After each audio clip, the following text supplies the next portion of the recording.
like $30. Where'd you get them? At Walmart. Did they work? Yeah, they worked really good. Did you listen to the book? I did. Yeah. It's perfect. So. Really? So you're up through the end of chapter 6? Yeah, I am. Yes. I know. We're recording? We're recording. Oh my goodness. Sorry. I don't know what I just did. Okay, so I know Brian's going to include all this, and it's going to be the worst intro ever. All right. Maegan, we're back. We are back.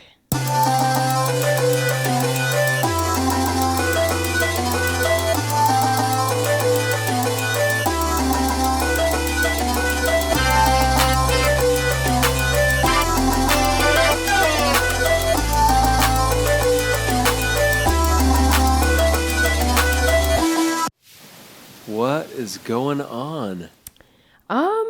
Let's see. So we just finished Think and Grow Rich, and we're about to start the book You Are a Badass by Jen Sincero. Yeah, and we've talked about whether or not we should, whether the A word is going to require an explicit rating. You and Brian don't think it is. I doubt it. I can Google this. Yeah, can you Google that?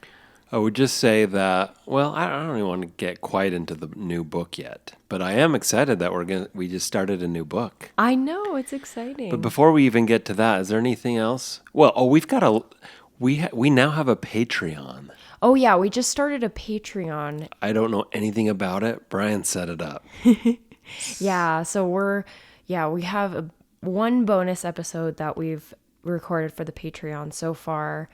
And we're trying to figure out how much to charge and everything.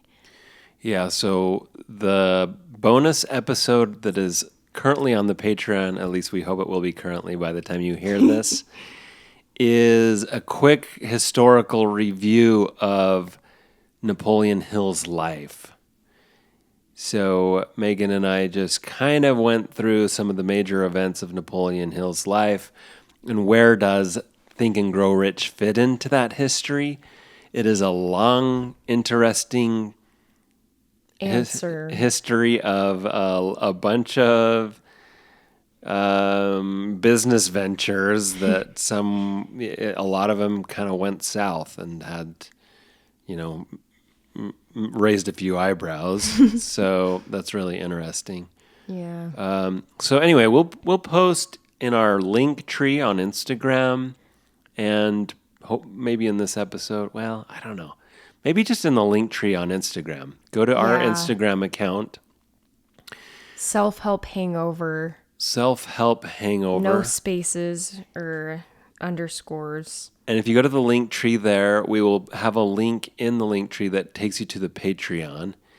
We're thinking you might be able to just buy each episode separately. So if you're just interested in listening to our history on Napoleon Hill, you could pay like $3 maybe. Yeah. $1 for each of us. And if you want to subscribe to become a regular Patreon member and get, I don't know, can we commit to a monthly episode on there? I mean, probably. I think we can. Yeah, so we guarantee that we probably might be able to bring you an episode on the Patreon per month. Yeah. For what, like $2 a month or something? Yeah. Could people subscribe for $2 a month? That's $24 a year. I'll just sit out on that one. This one will give each dollar. We'll give Maegan one of the dollars and Brian one of the dollars. No. We can do what's 66 cents. Yeah, 66 cents You guys per person. It's not necessary, but let it be known right now that I am pulling my wallet out of my pocket. Yeah. And guess what I've got in my wallet? I have $3 for our first ad. There's $1 for Brian. And there is $1 for you, Maegan. Thank you. and $1 for me. And actually, the truth is, so we sold our first ad for $3, right? Yes. To Blair Hodges for his amazing podcast, Relationscapes. Yes. But we also got paid for a second ad. You already got paid for it? The ante has been doubled.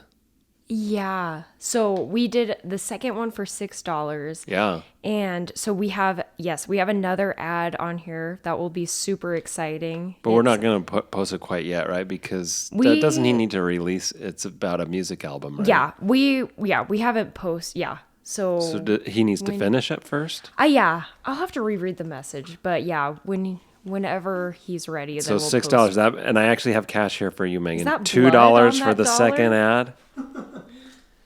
Now, if it all goes south and he doesn't want to advertise with us, you guys are going to have to pay me those $2 back. But yeah.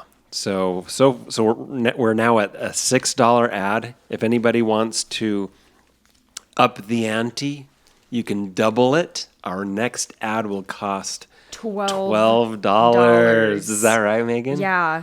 Imagine in like a few years, it's going to be like $1 million. $24. Yeah, probably. Yeah. No, I don't know. I mean, if we're doing this right, like, we should probably stop including the ads in the actual episode and do like, what's it called? When you have like smart, what is that called? They just have a way that it's smart, right? So like, even if somebody's listening to our episode from 5 months ago, the ad is current. Oh. Does that make sense? So whoever's the current advertiser is, it gets plugged into those episodes.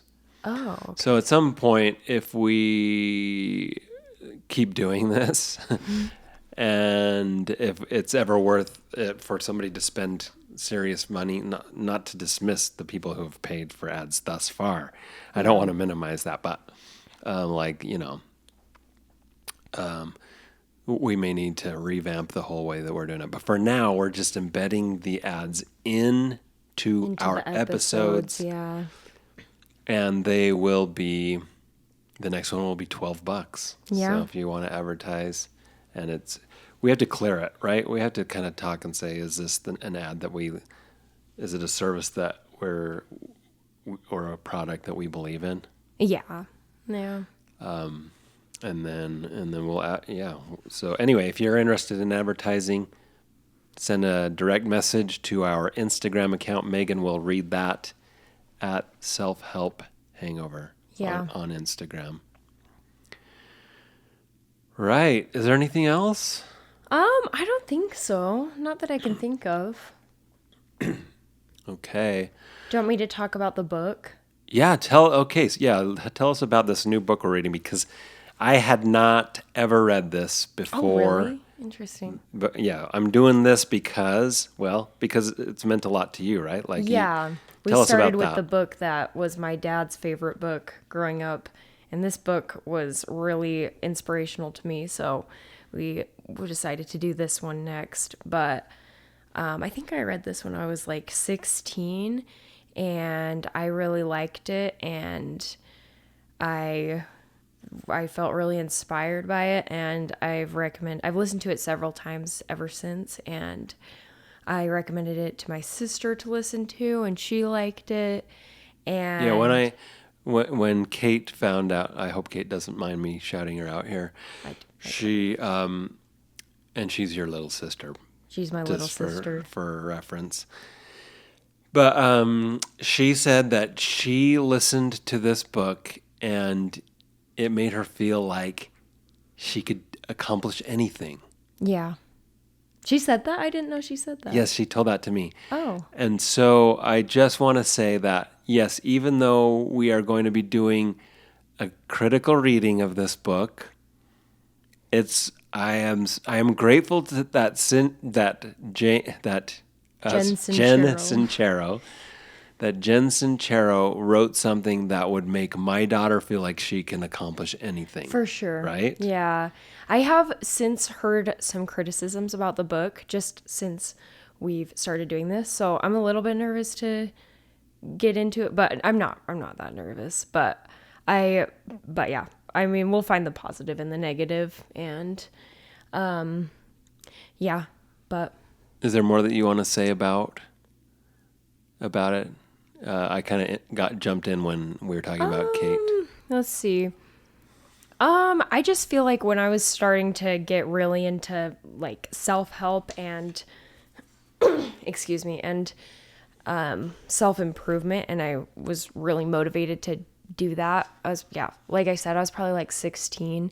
This was one of the books I listened to.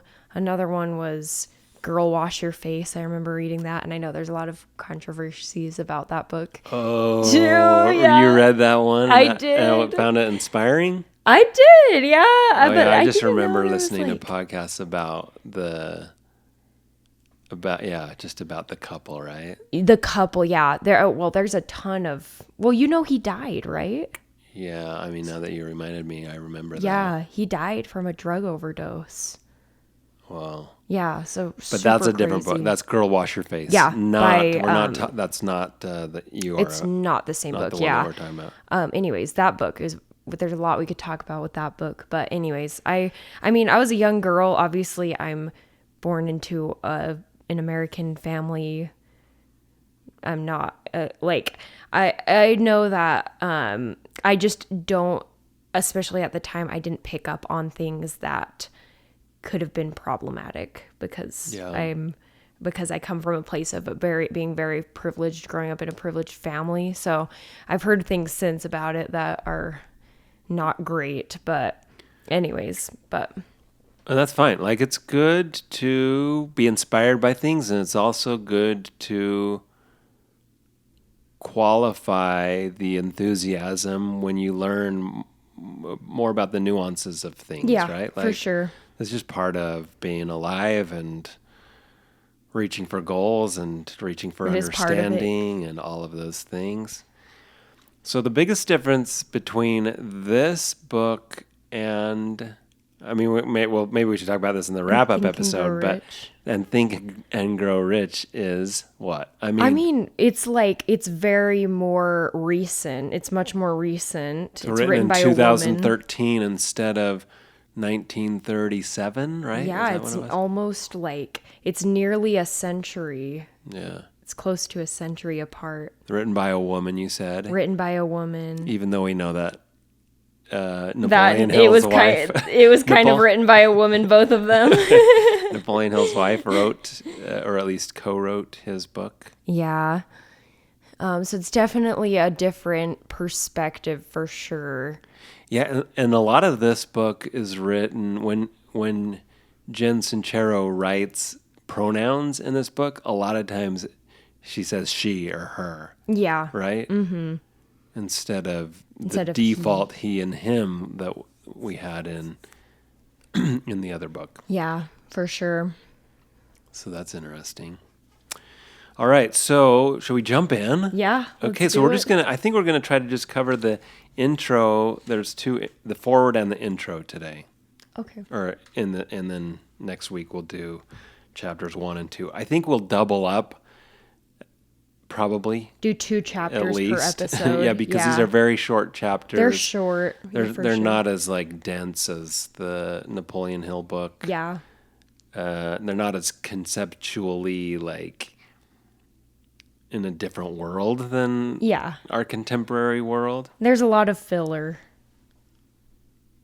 You think? Yeah, I think so. Okay.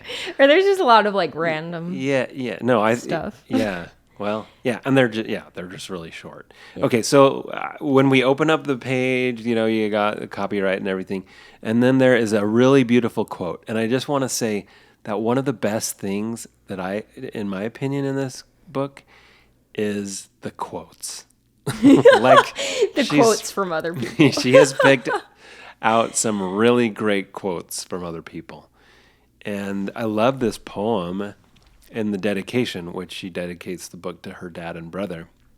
This poem is from The Gift by Daniel Ladinsky.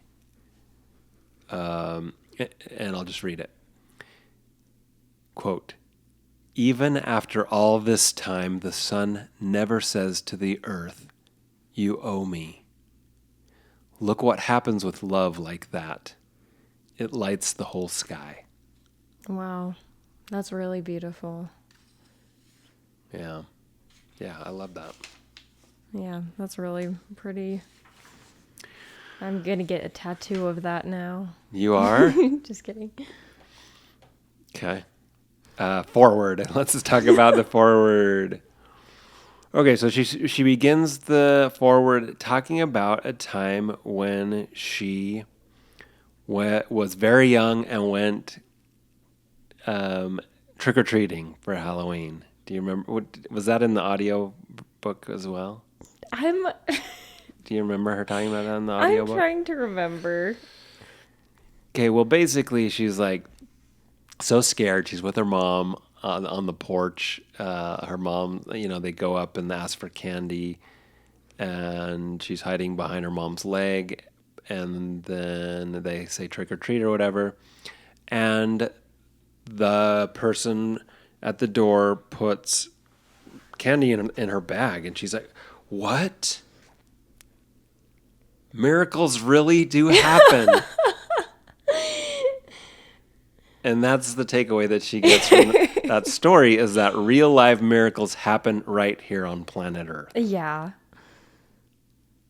So do you have any thoughts about that, Megan? That's so funny. Honestly, that's like, I kind of relate to this because recently I've been trying to work on my manifestation, and I've been writing down that I am receiving and that I'm open to receiving and open to abundance. And I just recently got a free bike for free, and I just thought that was so crazy. Like, I was just so happy about it. So Congratulations on the new bike. thank you. So what do you think about that being a miracle? Is it a miracle? I mean, I honestly, I like the idea of thinking things like that are a miracle, is kind of like romanticizing life or something. So you're talking about the bike or the candy stuff. Like, it's like, obviously it's not a miracle. Like, it's just something that happens, but I think it's cute that she thought that it was a miracle. And okay, help me think through this a little bit. What is miraculous about it? I mean, just that you're like getting candy, like it's like kind of exciting. Okay. I mean, there's a difference between something that's exciting and something that's a miracle, though, right? Yeah. No, that's But you're true. saying that you like to view things like this through a romantic lens. Yeah. I mean, it's kind of like, there's a part like later in the book that I like where maybe I shouldn't spoil it, but she kind of talks about like, we're on Earth, like we can walk, we can breathe, we can drink, like we can do whatever we want. And like, it's crazy that we're not just like rejoicing every second of the day, like praising God. And I just was like, that's kind of true. Like, it's kind of like the fact that you can go trick-or-treating and get candy is kind of like a miracle in that way. Well, I mean, I agree that just existing feels miraculous, because how did we become these complex organisms, right? Yeah, for sure. But also, what is miraculous about trick-or-treating? Is it that nobody ever gave her anything? I don't know. Before? I don't know. Maybe. Is it miraculous that people give in general, like to each other, like Give as without adults something. or something? You know, if you received a bike, Yeah. and is it miraculous because you're never given anything? I mean, like something big like that, like it just, obviously that's a lot bigger than candy, like, but it just, yeah, it feels like a huge deal. Just like receiving something without giving something in return is like, it feels like a big deal. Okay. Well, if it is indeed, like if people feel that as miraculous, then that feels like we have a lot of opportunity to create miracles in people's lives, Yeah, right? for sure. Yeah. Yeah, absolutely. Okay, interesting.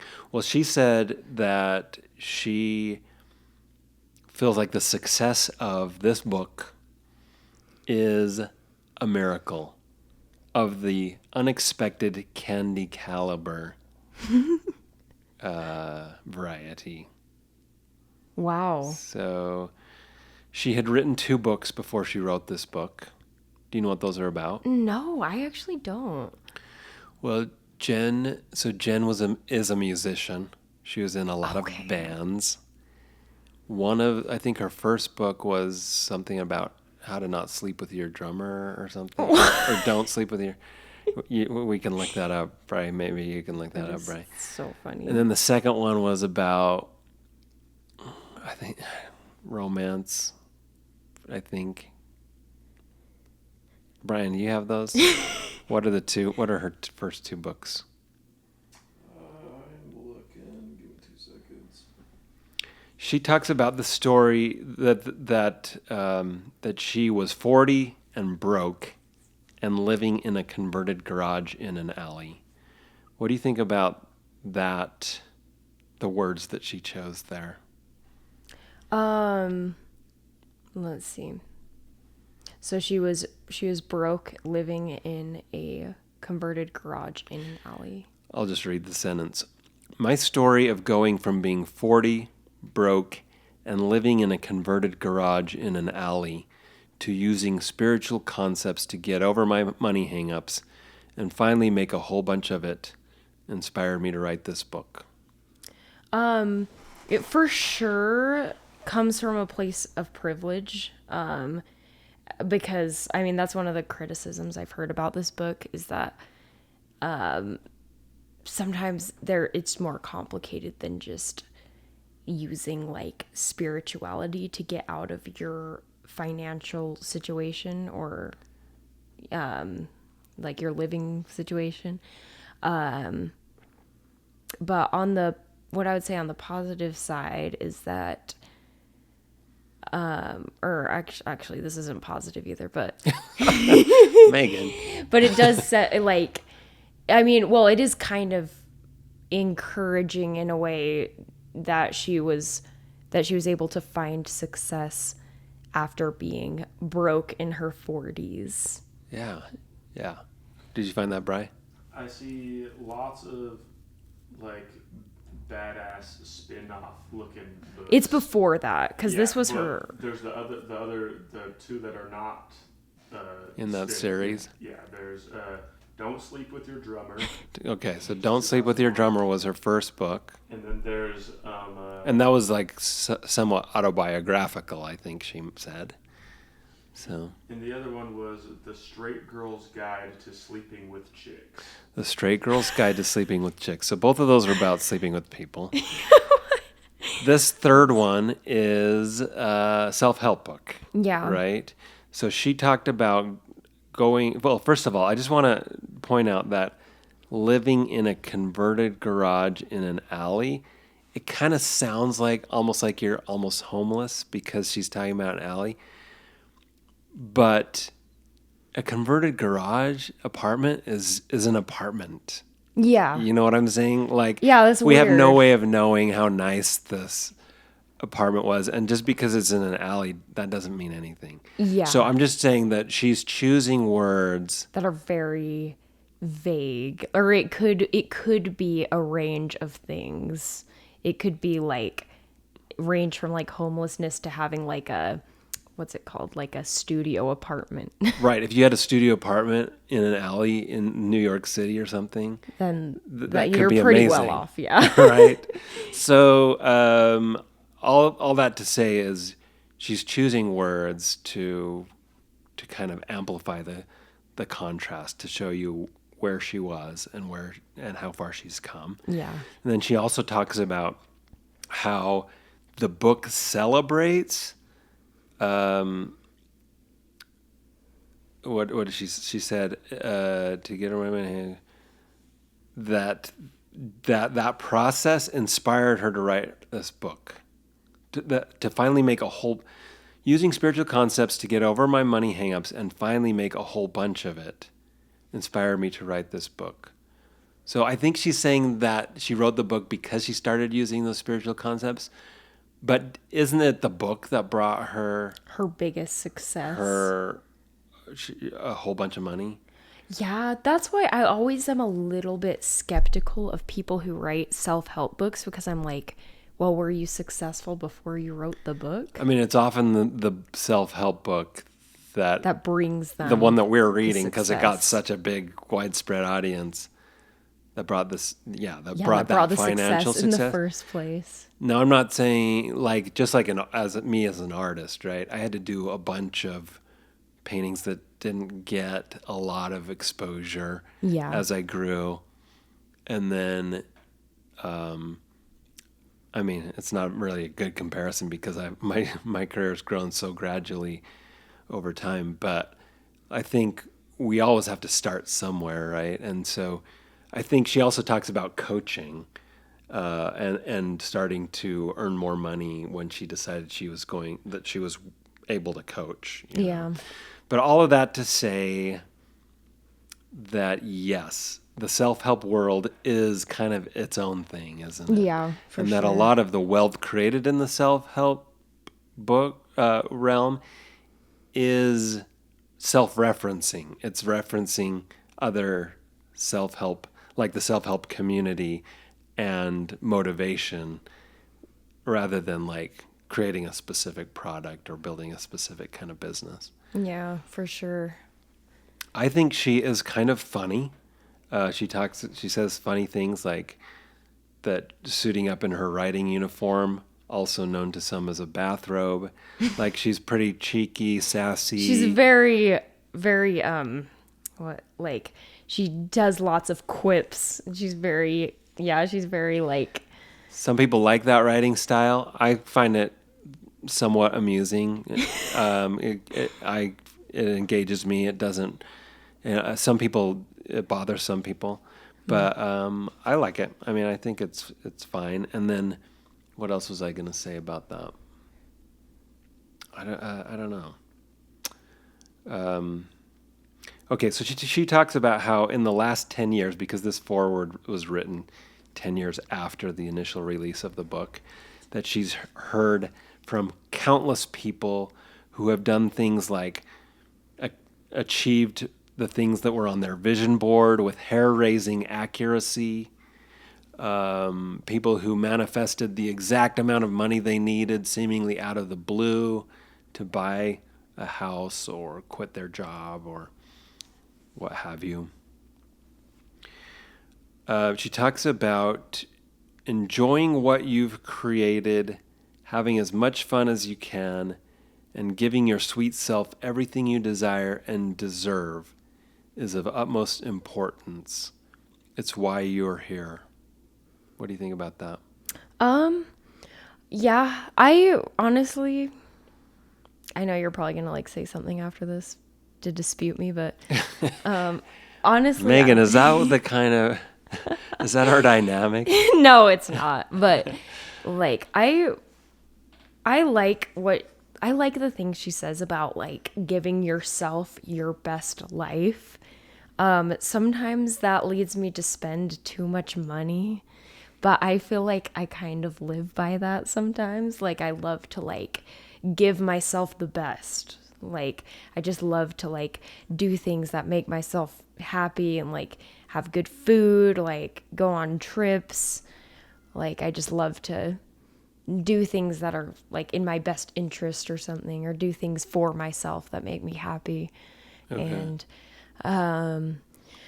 yeah, and then So are you saying that one pitfall of her of adopting her philosophy might be that you might overspend your absolutely, budget? yeah, because I think I've kind of been of that mindset for a while now. Maybe, I mean, it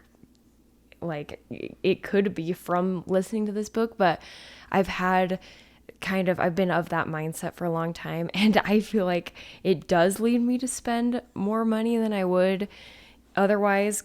And it's almost kind of toxic sometimes, because sometimes I'll be like, okay, I need to refrain from spending money, and then I kind of feel like, but if I don't buy this one thing, then I don't love myself or something. Which is definitely a downfall for sure, because I know, Which isn't true, right? Which isn't you still true, love yeah. yourself if you don't buy yourself yeah, that thing. absolutely. And that's kind of something that I have to like think about. I have to kind of reprogram my mind a little bit with that. So You have to de-Sincero on that one. a little bit. I have to do Sincero, but What about this? It's kind of, the sentence kind of separates it, but if we squished a couple of these phrases together, having as much fun as you can, it's why you're here.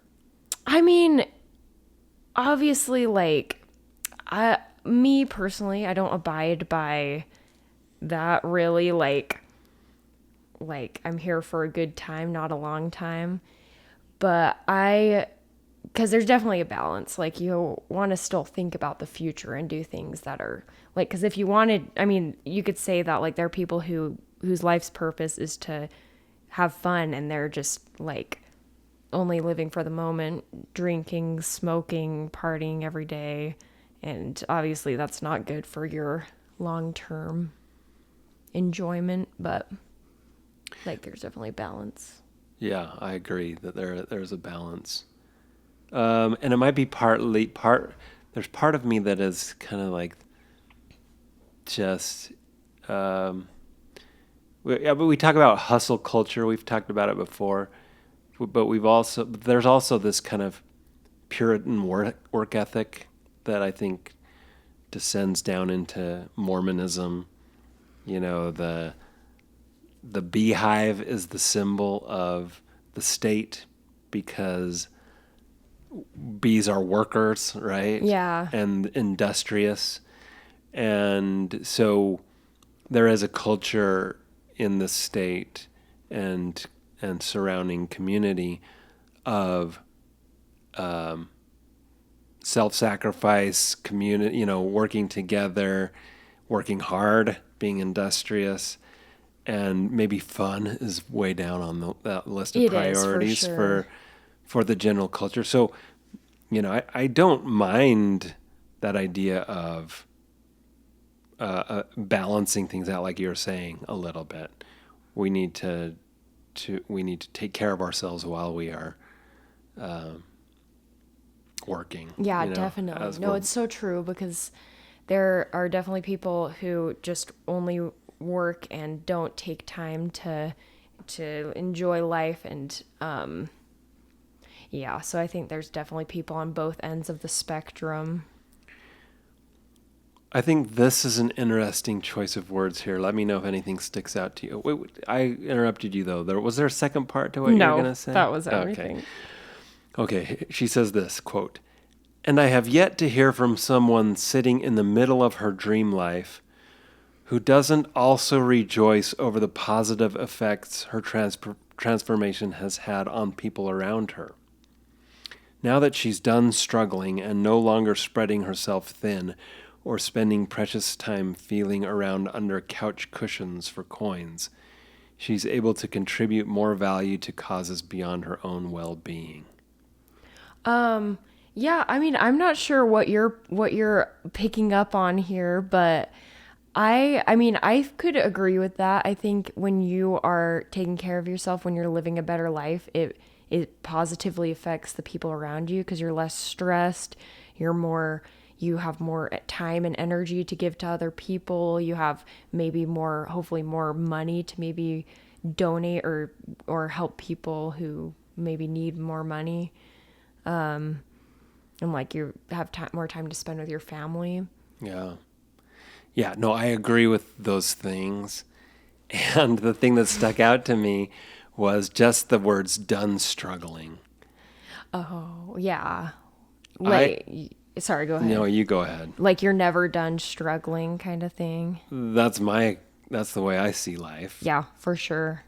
And so but putting that in there, it's kind of selling something that is unreachable in my mind. Yeah. You know what I'm saying? Absolutely. Like if you do what I'm telling you to do in this book, You don't have to struggle. You'll reach a point where you're not struggling anymore. Yeah. And I frankly think that's not true. Yeah.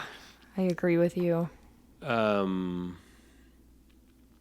But I do also think that it is easier to live life when you have a functional amount of money, right? Yeah. Than it is when you're always like, I can't afford to pay the bills this month. But struggle is part of our existence. Yeah. In my We'll opinion. always struggle no matter what. Okay, how about this one? I can't think of any more important. Sorry, let me back up. Here's the quote. I can't think of anything more important than getting one's poop in a scoop and contributing to the greater good in whatever capacity one sees fit. So I don't know. Maybe that wasn't even a great. I think it was that whole paragraph that reminded me of something else, which is effective altruism. Have you heard of effective altruism? No. The idea behind effective altruism is I'm going to earn as much as I possibly can in order to donate, in order to make the world a better place, to contribute to causes that I love. Yeah. That's effective altruism. And there may be a lot more to it that I am not going into. You can look it up online, but the person that I associate with effective altruism, because he was kind of gravitating towards it, is Sam Bankman-Fried. Do you know Sam Bankman-Fried? I don't. I'm sorry. So Sam Bankman-Fried was basically like the first giant crypto scammer. Oh, He had interesting. a giant crypto business, tons of investors, and he was kind of preaching effective altruism. And then ended up, I mean, you can look it up and there's podcasts about it and everything, but basically it ended up being a fraudulent way to kind of shuffle money around, and a bunch of people lost a ton of money. And I'm not saying that because I don't believe in effective altruism. I'm just saying that is one of many tools that people use to manipulate. Well, just to encourage people to get involved in their business ventures, right? Yeah, that makes sense. It has, just because somebody's preaching effective altruism does not mean that their business venture is not a good venture, but it also doesn't mean that it is a good venture, right? Yeah. So my point is that when people are preaching effective altruism, you still need to vet what they're doing before jumping on board. Does that make sense? Yeah, that makes sense. Okay. So then she goes, wow, I'm really dissecting this forward. She goes into how self-help used to be uncool, but now it's cool. Did you hear any of that talk?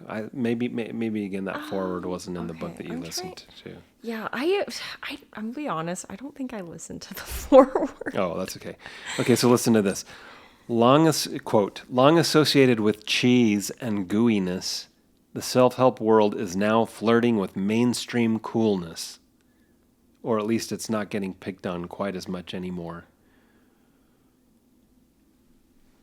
Skipping down. In short, people are taking their one and only ride on planet Earth more seriously than ever, and it couldn't be happening at a more perfect moment. I'll keep going. I'm heartened by the fact that more and more humans, either consciously or unconsciously, are aware of this cosmic wake-up call and are feeling the pull to take care of themselves, each other, our animal friends, and our dear planet in ways we've never felt before. I find it extremely exciting to be alive right now. What an opportunity to put into practice the almighty tools of our minds and our hearts and see what we can get away with. see how big a shift we can pull off. That's so interesting because sometimes I feel like that is true. Just in the way that we have, I think since we have social media and now there's so many just random new job opportunities that people can do. You can do like social media, you can be a social media manager. There's just so many jobs related to that, that it's interesting. I think there is kind of a new like wave of people going like pursuing that and wanting to like make money online. But it also kind of feels like what she's saying is that people are more almost like interested in their own best interest and the interest of others more than ever, which I think might not be true. But maybe that's just because there's so much bad going on in the world that it's hard to believe that right now. It feels like there's a lot of people who aren't interested in the best interest of others. Yeah. I'm just trying to think. Some of the things that stand out to me is she spends a lot of time kind of making it, trying to make it cool to do self-help. Yeah. So that's one of the big, I think, concerns that she's trying to alleviate in our minds. Is it cool to do self-help or not? She's like, trust me, it's cool. Yes. So that's one of the things. And then she's appealing to a wide variety of people that maybe, well, I don't know. Like, I haven't read a lot of contemporary self-help books. I don't know, but certainly there's a different audience than Napoleon Hill. Oh yeah, for right? sure. She's talking about taking care of the planet. Yeah. So people who are interested in environmental preservation, she's talking about Taking care of animals.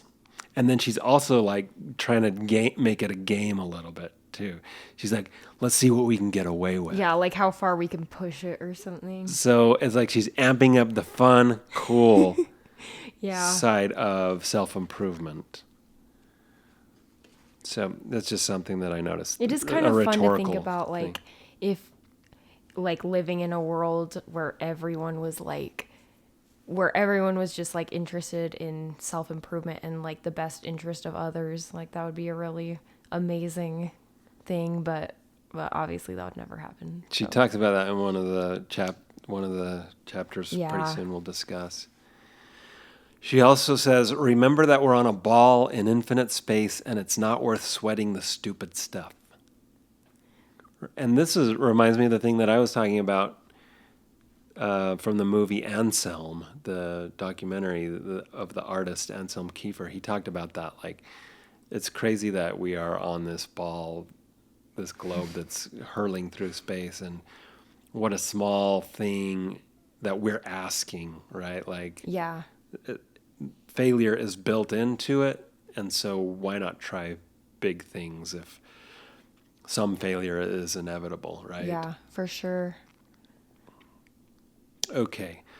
So again, she really wants us to set aside our concern about woo-woo things. She talks about how she wrestled with her own discomfort around the woo-woo. And then she also mentions that we are spiritual beings having a physical experience. Have you ever heard that? I mean, to be honest, that kind of reminds me of what I learned in the LDS church. Yeah. Like, we're here on earth. Our spirits came down from heaven and we're in physical bodies just until we die, and then our spirits go back up to heaven. So that's what it reminds me of, because our bodies are just physical, but our souls have always been with us. So that's kind of what it reminds me of there. What do you think about that idea? I mean, to be honest, it's kind of hard for me to like know if I believe in that or not, just because every time I think about it, I just can't come to a solution about it. If I believe that's true. Do you feel like you need to pin that down, or I really are don't. you okay living with kind of the abstraction of it or the uncertainty? I think I'm okay living with the uncertainty. I don't feel like I need to have something concrete that I believe happens after death. Do you, in this moment, feel like you are a spiritual being having a physical experience, or do you feel like you're a physical being having a physical experience? I mean, I definitely believe that I have a soul, and I think like at a core level, I'm not like who I am is not my body or my face. I think it's like my brain or something, but I don't necessarily think of it as myself being a spiritual being just living in a body. I don't But think, your brain is a yeah, your physical brain body, is part of your physical. physical Yeah. body, right? Yeah. So you It's think a that good there's a question. soul beyond the brain, maybe? I think so.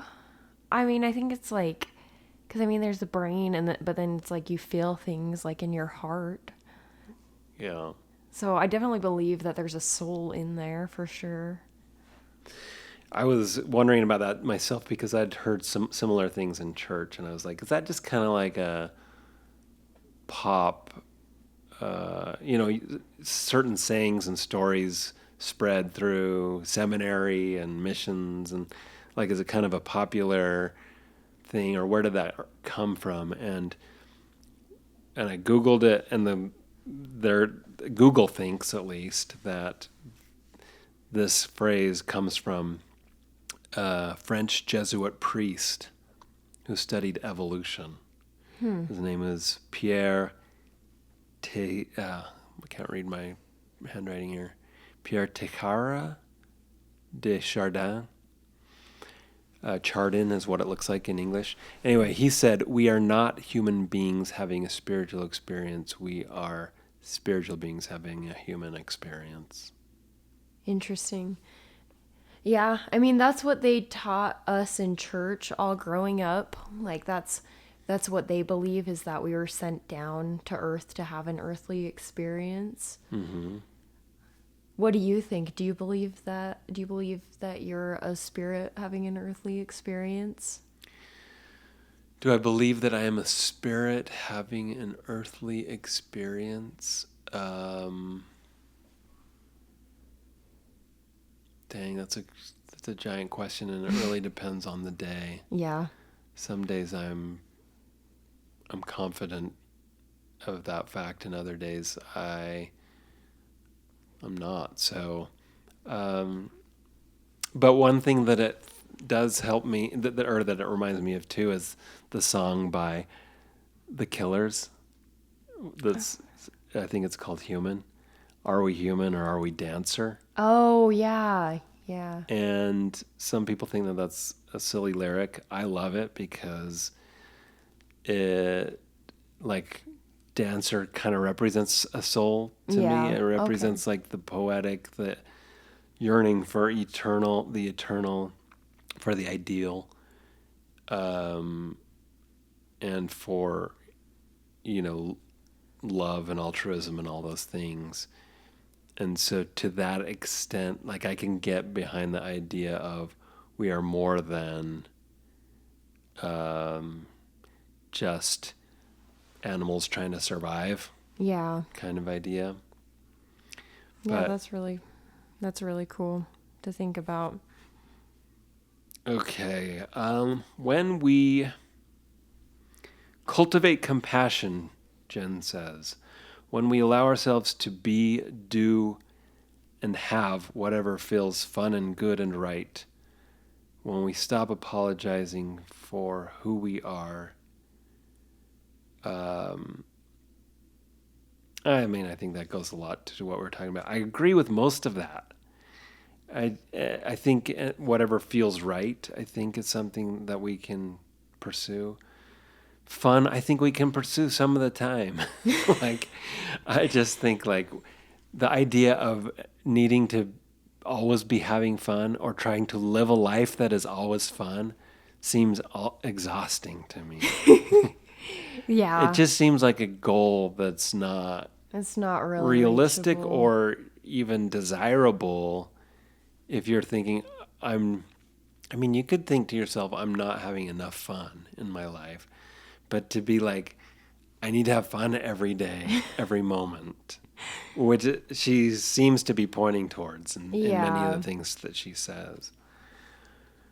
Yeah, that's kind of like, it's interesting. A lot of these things that she says remind me of my favorite podcaster that I listen to, Kinsey Madsen. She talks a lot about having fun and like making your life so that you're having fun every day, kind of thing. But yeah, I mean, I agree with you. Like I kind of have a hard time sometimes just like relaxing, because I always feel like I need to be doing something productive, and but I kind of like it that way. Like I just like the flow of my life or something. Like I don't need to be doing something that's like super stimulating every day or something. I like the routine.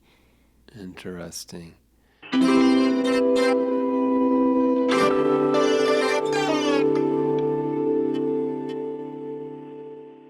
The way society thinks about family, love, and identity seems to be evolving faster than ever. In our hyper-connected world, these changes feel more urgent, and as we're seeing every day in the news, they're sparking backlash. I'm journalist Blair Hodges, and I'm inviting you to join me on a podcast journey called Relationscapes. I interview the best guides who can help us navigate the shifting terrain of relationships, exploring who we are and how we connect with each other. We're breaking down the silence and the taboo. Everyone's families can be recognized as valid. When you step away from the norm, it's going to influence the way that people treat you. It's creating empathy. Given that I can't solve every problem, here's a couple of things that I do want to get involved in. Our relationships aren't just personal, they're historical and cultural and political. And when we have a better map of all that territory, we won't just be reacting to all the change. We can actively help shape it. Join me on Relationscapes to find out how.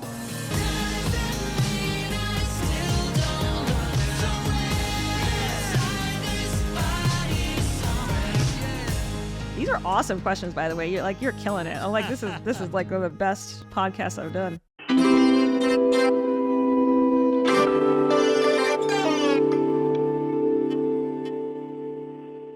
Yeah, so for me, I love what I do. I love making artwork. I love pushing paint around. I love color, and there are a lot of times when I have to do part of the process that is not fun. Yeah. For sure. And so if I were to just say, I'm not having fun doing this because I've got a week of kind of a slog to go through and pushing these paintings forward, I just wouldn't have made it as far as I have in my career.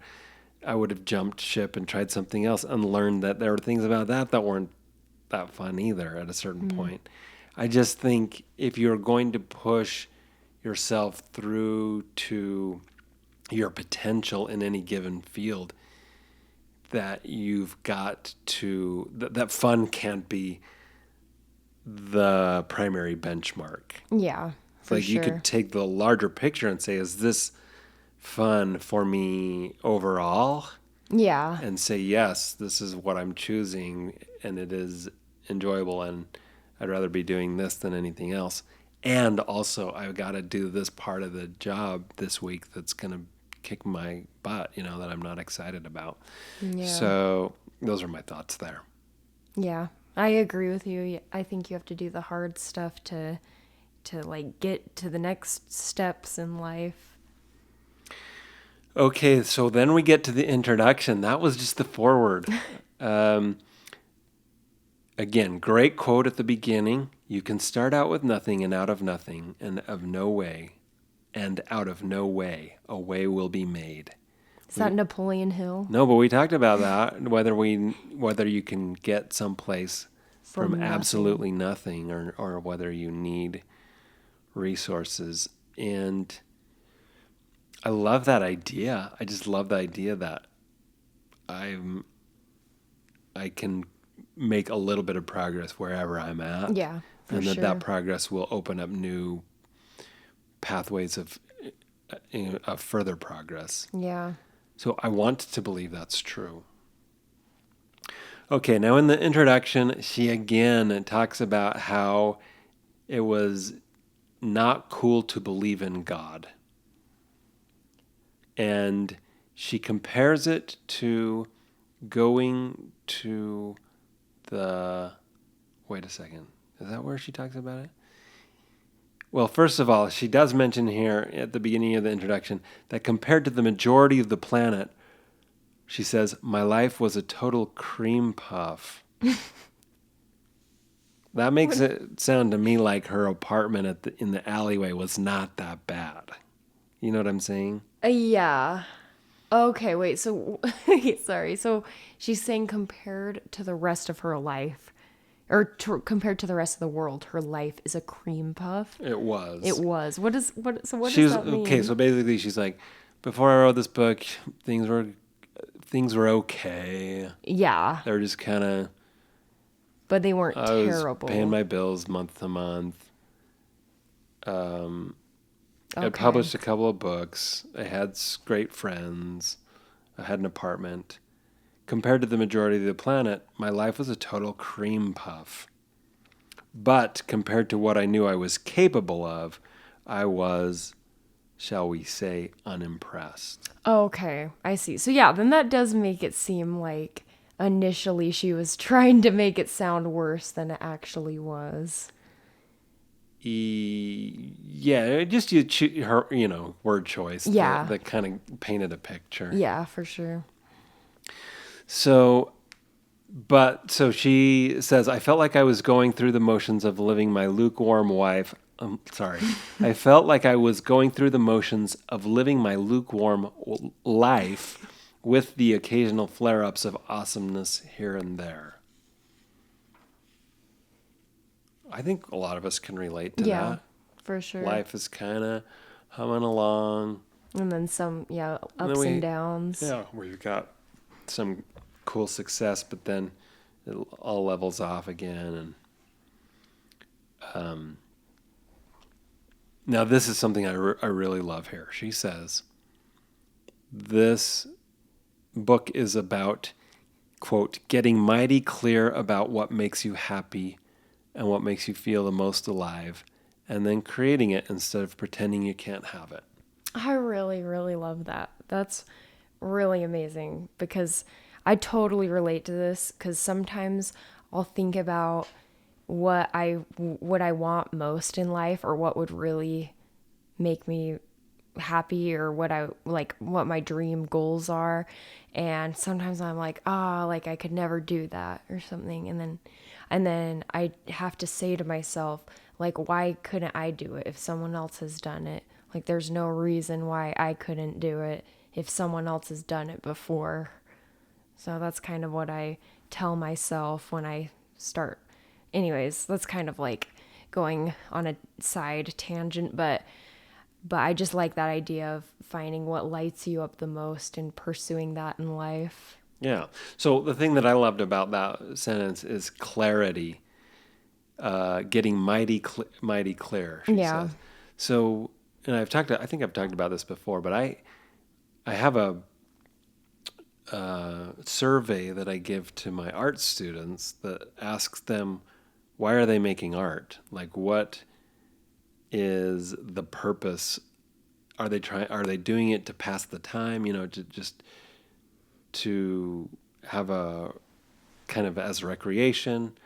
Are they doing it for self-development? Are they doing it for the community of the class? Are they doing it because they want to become famous or they want to earn money for their family? Like, there's a whole bunch of reasons that people make art, and a lot of times people don't know. Yeah. And that's okay, but also if you do know, if you can clarify in your mind what your motives and objectives are, that's kind of the first step towards moving towards those goals and objectives. Sometimes when we look at the successes all around us and we don't have clear in our own minds what we want to achieve, we can have this kind of general malaise or like envy of people around. Yeah. Whereas if we're clear on what we want and somebody else has a success that's in a different lane, we can absolutely be happy for them Yeah. and not competitive. I mean, we can do that anyway if we know more precisely what our objectives are and which opportunities are good for us. Yeah, right? definitely. Because then you can kind of see if an opportunity is going to help you get there or if it's not for you and maybe you should put your energy into a different route. Yeah. So clarifying, Yeah. I think, is an important step. Now, Jen says, you'll have to believe in things you can't see, as well as some things that you have full-on proof are impossible. Wow. That's kind of crazy. What It's do like you a little bit scary for What some do you think reason. about that? Do you have any thoughts or examples in your own life of things that, in order to achieve your goals, you'll have to believe in things you can't see, or things that you have full-on proof are impossible?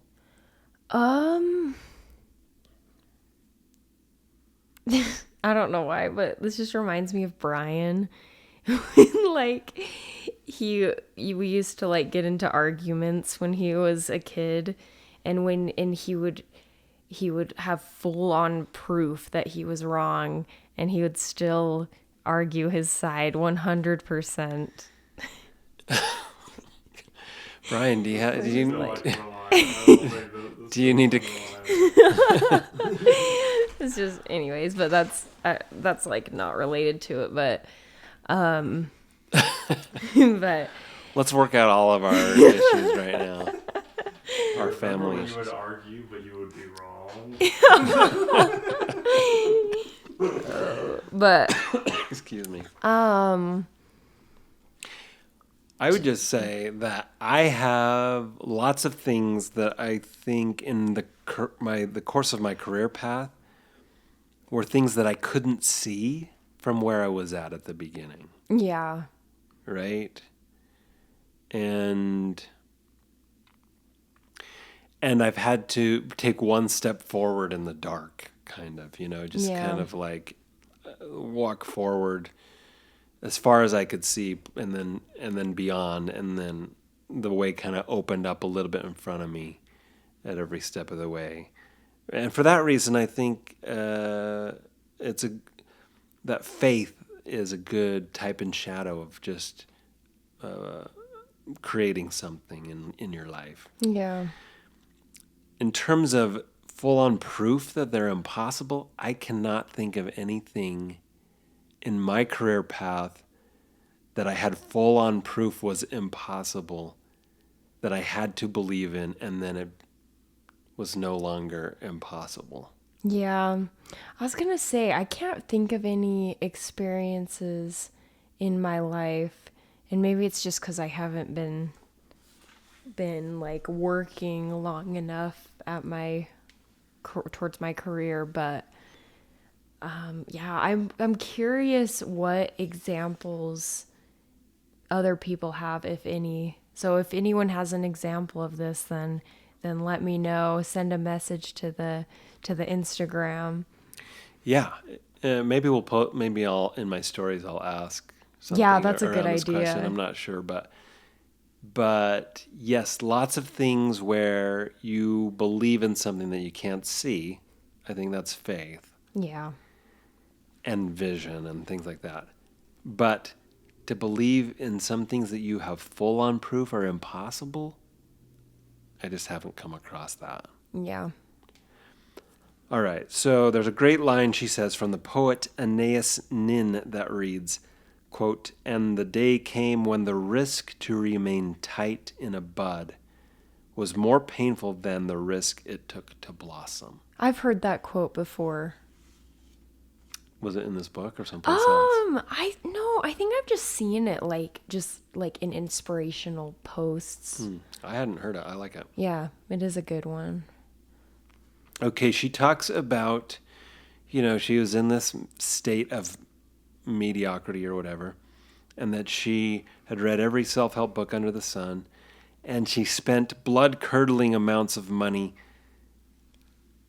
She said, and I spent blood-curdling amounts of money I did not have hiring private coaches. And that's when things turned around. Yeah, it's a little like interesting because it almost feels like she's telling you that you should spend lots of money you don't have and that on coaches, which she is a coach. Yes, that's what I was thinking. I think I underlined that because it felt like she was planting the seed for her own business, right? Yeah. Like, and she talks about that too in other places where it was, she like got the courage to spend all this money on a coach, money that she didn't really have. Yeah. But then that helped her reach a point where she could turn around and charge a lot that much to coach other people. And that's what kind of changed the course of her finances plus this book.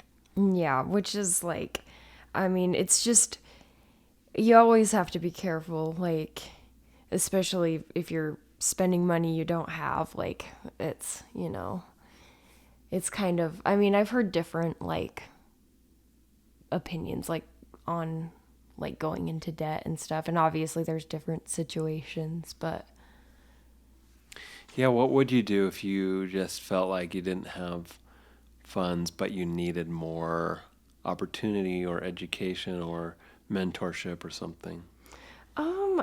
I mean, it depends on how much money it was, and like if I really felt like the opportunity was worth it, because obviously people go to school to get a degree, and sometimes that guarantees a job, and sometimes people go into debt to get through school, will take out loans. So it really depends on the situation, and you just also have to be careful because you don't want to give lots of money to someone who's maybe just going to scam you or isn't going to give you the value that they're promising. Yeah. I mean, I look at a lot of people that I feel for that just kind of go from spending money on one training seminar to the next, and just kind of like they're promised a bunch of opportunities, but mostly it's kind of self-referential in the self-help world. Yeah. And that seems really frustrating to me. But I also really believe in education, and I believe in tools, and I'll splurge. A lot of times what I will do is I'll just spend a little bit more on a tool than I think I should. or like I'll just get a little bit, I'll just kind of splurge a little bit when I'm buying tools or educating myself, but not beyond what I can survive, right? Like, not beyond. But I also think there are a lot of people out there that are willing to help, especially when you make the most of those opportunities. Yeah. Yeah. I think it's not a bad idea to ask for help. Now, Jen in this book is often kind of tearing down or joking about or teasing the traditional self-help world. She's saying, I did all this stuff. I did, took all these classes, hugged all these people, took myself on a date. In this sentence, she says, and if I can save one person from ever having to take their inner child on a play date, I have done my job. That's interesting. I believe in inner child work. Is that what? Yeah, inner child. Yeah, that was my thought too. I feel like that's a fairly legitimate therapy practice. It is. Yeah. That's an interesting thing to not be a fan of. But yeah, because I think inner child work is great. I wonder if that was more of an emerging thing back in 2013. Maybe it wasn't as... And it's more established now. I don't know. Yeah.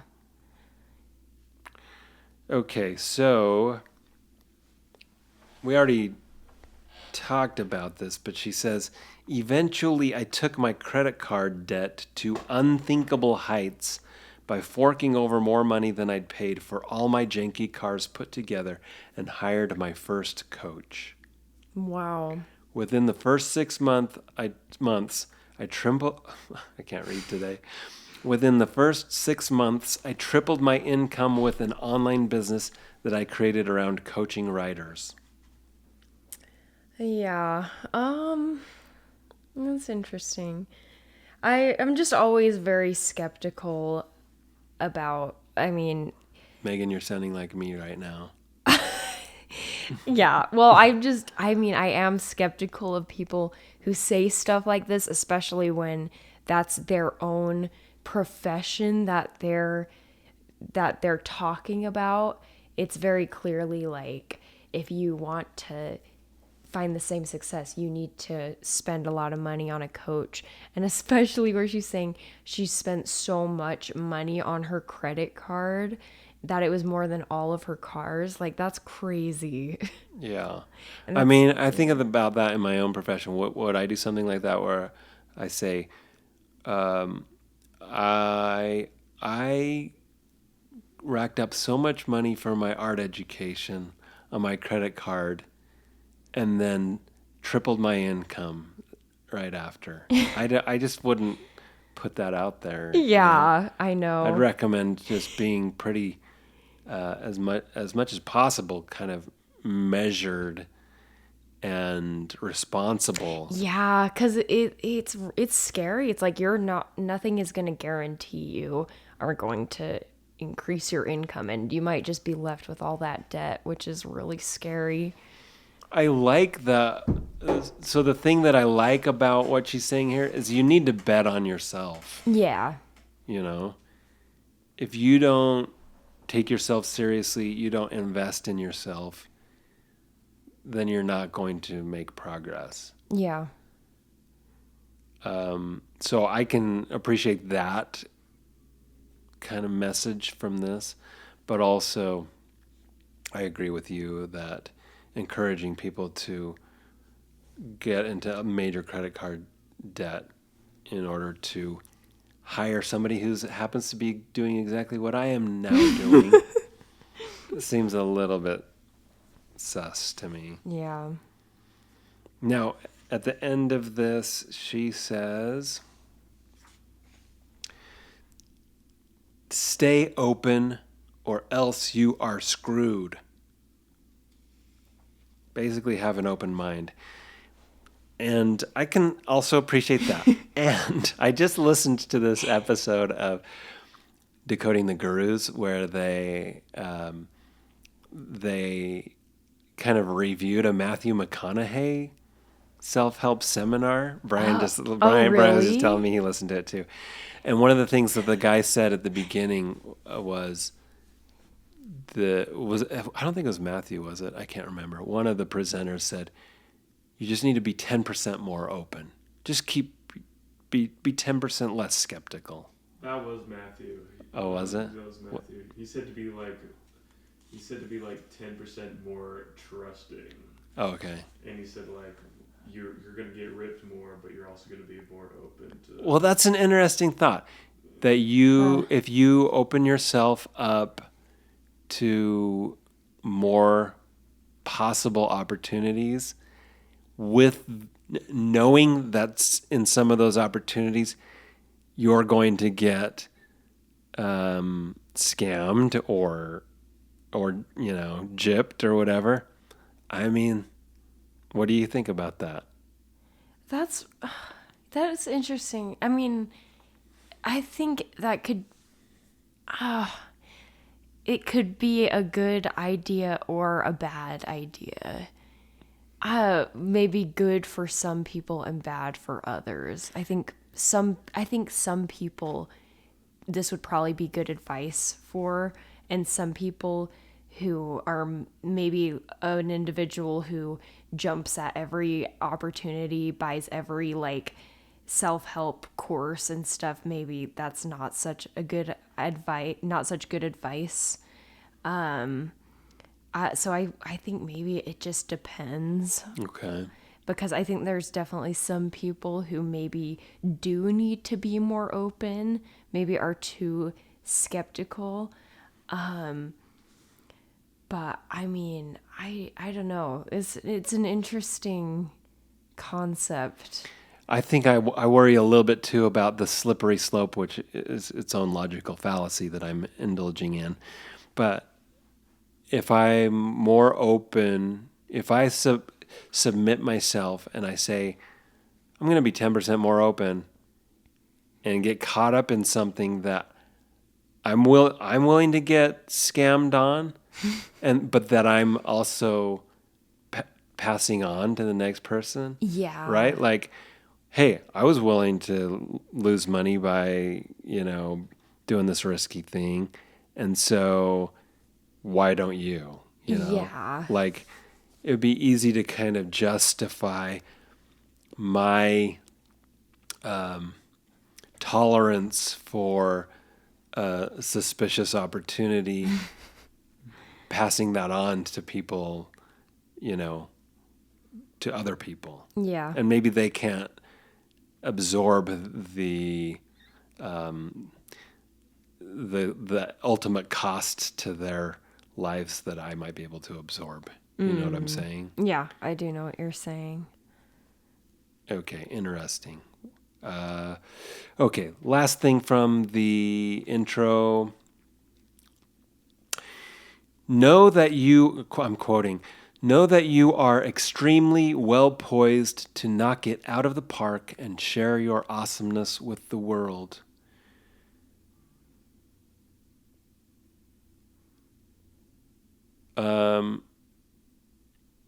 You are extremely well poised to knock it out of the park and share your awesomeness to the world.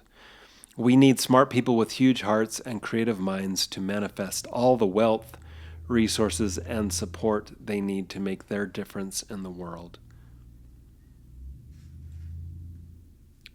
Or, at the bottom of the page, she says, see what happens. What do you have to lose? If you try getting through this book and decide it's a bunch of crap, you can go back to your ho-hum life.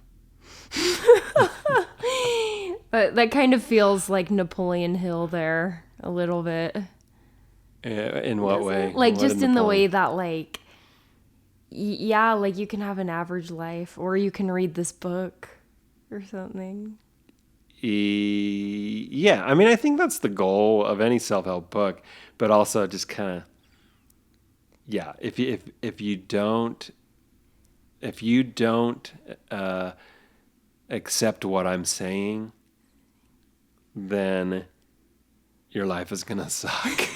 Your life is not gonna be good if you don't take absorb what this I'm content. saying seriously. Yeah, for sure.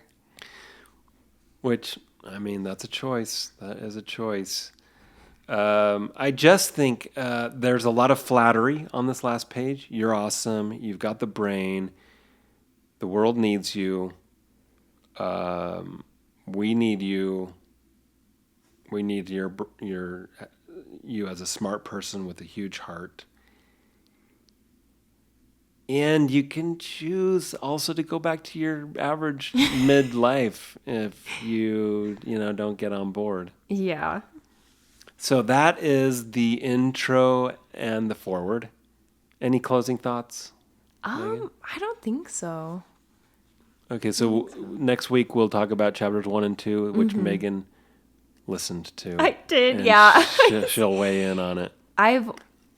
It's funny, yeah, we've done one book. I forgot that we listened to the introduction and the forward. Yeah, that's okay. So I'm so sorry. But yes, I have listened to chapters 1 through 6. So thanks for tuning in. If you care to rate, review, subscribe, or message your thoughts, comments to @selfhelphangover on Instagram. Maegan will read those. We like to gather thoughts about it or questions so that we can talk about those in the wrap-up episode. Yeah.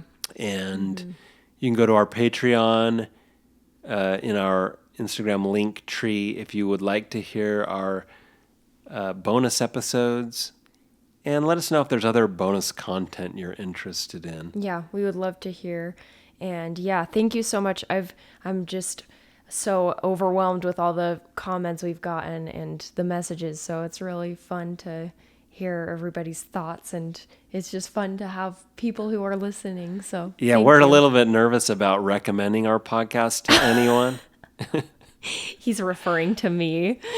No, I mean, I don't think that this podcast is for everyone. Yeah, some for people sure. don't. A critical analysis of self-help, a self-help media is not going to be helpful in some people's lives right now. Yeah, for sure. But There's no pressure to keep listening if it's not for you. yeah, so we don't. So often people will come up to us and tell us they've been listening, and we're like, "Oh, We're like, really? "Oh." What did you think?" Ooh. Actually, don't tell me what you think. Just be nice. Anyway, no, it's really fun. Anyway, doing this. So It is thank you. really fun. So thank you for Yeah, listening. thanks for listening. Awesome. And we'll see you next time.